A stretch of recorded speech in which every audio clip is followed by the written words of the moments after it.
Good morning guys, Lakshmi's വ്ലോഗിൻ്റെ മറ്റൊരു വീട്ടിലേക്ക് എല്ലാവർക്കും സ്വാഗതം. ഇന്ന് ചെറിയൊരു ഡേ ഇൻ മൈ ലൈഫാണ്. അതുപോലെ തന്നെ രാവിലെ എഴുന്നേറ്റ് മുഖമൊക്കെ കഴുകി ഞാനൊരു ഫേസ് വാഷ് യൂസ് ചെയ്യുന്നുണ്ട്. പക്ഷേ ഇതിൽ ക്ലിയറായിട്ടത് കാണിക്കാൻ പറ്റുന്നില്ല.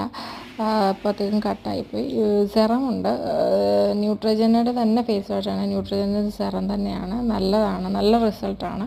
അതുപോലെ തന്നെ പോൺസിൻ്റെ ഒരു മോയ്സ്ചറൈസേഷൻ ക്രീം, എന്തായാലും മഞ്ഞുകാലമുണ്ട്, എന്തായാലും നമ്മൾ മസ്റ്റായിട്ട് യൂസ് ചെയ്യുക. അതുപോലെ തന്നെ സോക്സ് ഭയങ്കര മസ്റ്റായിട്ടുള്ളൊരു കാര്യമാണ്. അത് കഴിഞ്ഞ് ഇച്ചിരി ചായയൊക്കെ ഇട്ട് കൊടുക്കും. ഇത് കെറ്റിലാണ്, നമ്മൾ അടുപ്പിൽ വെച്ച് വരെ സമയം കളയണ്ടല്ലോ എന്നിട്ട് ഞാൻ ഇതിൽ വെക്കുന്നു. പിന്നെ ഉച്ചയ്ക്ക് ചോറ്, ചെമ്മീൻ കറി. ഇത് എൻ്റെ ഒരു ബെസ്റ്റ് ഫ്രണ്ട് എനിക്ക് ഉണ്ടാക്കി തന്നതാണ്. അതുപോലെ തന്നെ ഞാൻ കുറച്ച് ജ്യൂസ് ഉണ്ടാക്കി കഴിച്ചു, മാതള നാരങ്ങയും പപ്പായയും കൂട്ടിയൊരു ജ്യൂസ്. ഒരു 4 മണിക്കൊരു ചായ. അതിനുശേഷം ഞാൻ വൈകിട്ട് ചിക്കൻ ബിരിയാണി. അപ്പോൾ അത്രയേ ഉള്ളൂ. ഇത് ചെറിയൊരു ടൈം. എല്ലാം ലൈക്ക് ചെയ്യുക, ഷെയർ ചെയ്യുക.